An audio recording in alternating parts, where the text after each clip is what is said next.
My schooling, I took, well, it was called Practical Arts back then, which was like a shop, woodworking and building things. And I was also in the, I guess you would call it, I forget what the name of it was, but I would go in different rooms and set up the projectors and show kids movies and all that stuff. So after high school, I went to vocational school, which was a Salem County vocational school. I took up a course called Tool and Die, and I also took electronics. And I really enjoyed all that. I was in the Tool and Die. I was probably one of the top ones in the class. And after that, I went to work for DuPont's as a millwright helper. Actually, it was a program they had to train you to be a millwright. And you worked on all new stuff. Was building plants. And then when there was like pumps and stuff like that, that pumps the chemicals throughout the plant. And we used to set the pumps, and you had to make sure it was perfectly level. Okay. And we did all of that. And then they had a cutback. I was in construction, which was all new work, and I really liked that. Then they had a cutback, and instead of getting laid off, they put me in what they called engineering. Well, in engineering, you're out in the plant.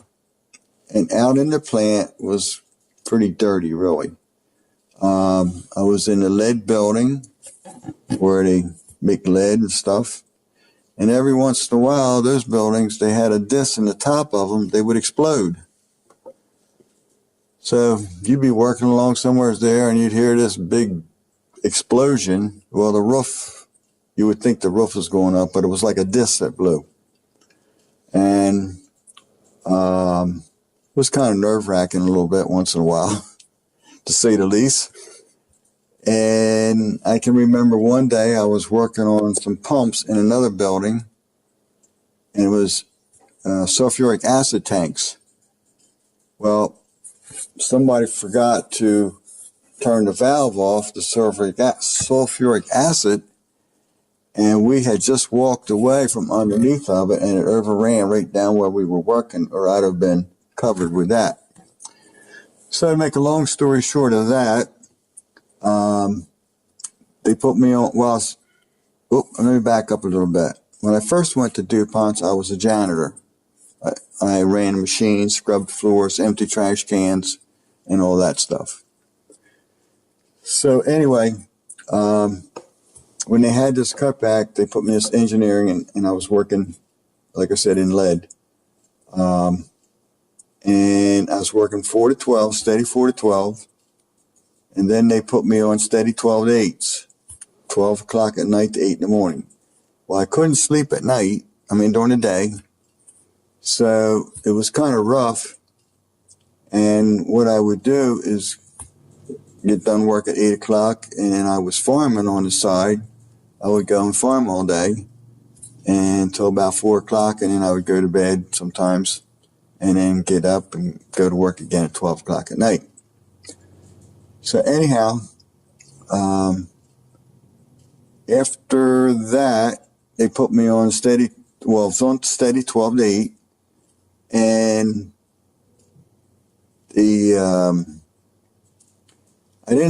put me down in these tanks, and you had to wear a rubber suit. You had rubber boots, rubber suit, and an airline hooked to you. And I was a mechanic changing the paddles in the bottom of them. So you'd have to unbolt them and put new paddles on and all that stuff. So you're in all these chemicals. So I was working with this guy one night, and I said, you know what? I said, I can do better than this for myself. He said, oh no, he says, you can't go nowhere, you can't quit. I says, I'm going to look for another job. So I started looking for another job, and I found one with a telephone company. Okay, so I quit DuPont's and went with the telephone company, and I was climbing poles, I was installing phones in houses, and that was quite an experience going in these different houses. A lot of them had roaches in the phones, and when you took the phones out, we never put them in our truck. We tied them on the roof of the truck. So by the time you got back to the garage, the roaches would be out of the phones, hopefully, but sometimes they weren't.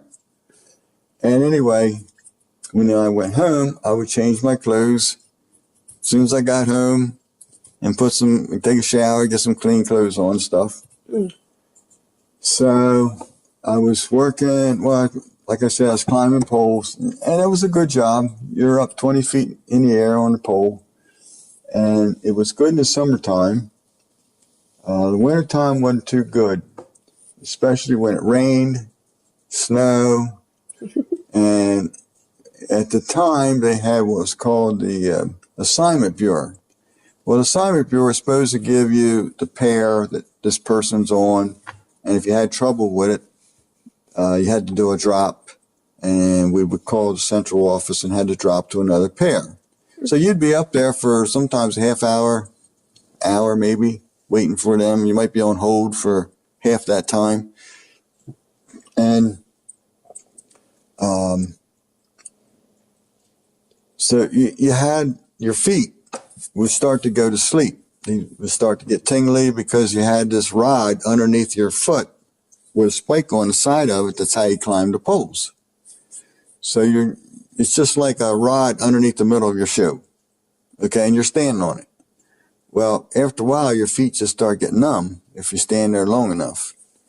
So anyhow, one day I was working at the Bridgeport racetrack, and my supervisor came out, and he asked me if I wanted to go into engineering.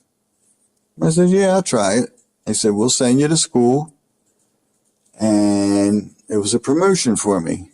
So I got promoted to assistant engineer. Went to school, and what that was, I designed poles, went out and staked the poles along the roads. I wrote the job for the cable that goes on the poles, and then we had what they call underground, which was conduit, and they had manholes. I designed and engineered manholes, which is these big openings in the ground with a lid. You just ride over them all the time with your car. And down in there is like a room. Well, in that room is where they spliced all the wires together from one manhole to the next. So anyhow, I designed all that, and I went to my last job that I worked before I retired was the Camden Aquarium. I wrote a fiber optic job for that. And I had 23 years service from the telephone company. I had 5 years at DuPont's where I worked, and then I retired.